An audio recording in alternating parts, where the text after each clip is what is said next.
நேயர்களுக்கு அன்பும் நன்றிகளும். மத்திய நிதி அமைச்சர் நிர்மலா சீதாராமன் வழக்கம் போலவே விஷத்தை கக்கியிருக்கிறார்.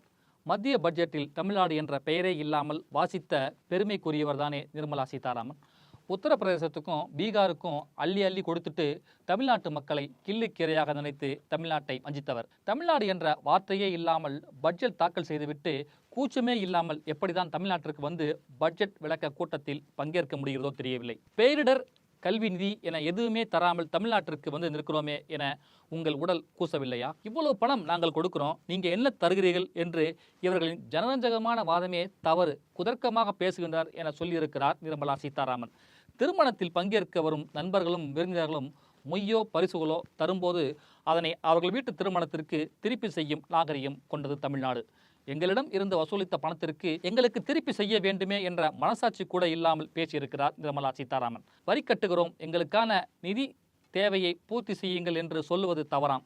அப்படி பார்த்தால் மோடி குஜராத் முதல்வராக இருந்தபோதே குஜராத்துக்கு நிதி அதிகமாக வேண்டும் என்று கேட்டு அப்போதைய மத்திய மன்மோகன் சிங் ஆட்சியை விமர்சித்திருந்தார்.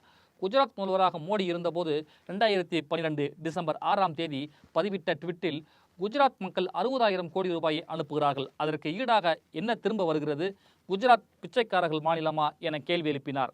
இதையும் கேலி செய்கிறாரா நிர்மலா சீதாராமன்?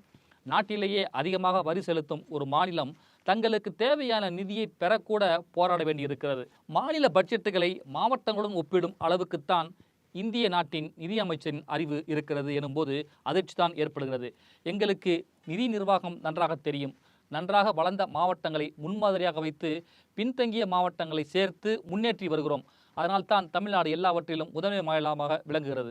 ஆனால் ஒன்றிய பாஜக அரசை போல பின்தங்கிய மாநிலங்களை முன்மாதிரியாக கொண்டு தமிழ்நாடு போன்ற வளர்ந்த மாநிலங்களுக்கு அநீதி இழைக்கவில்லை.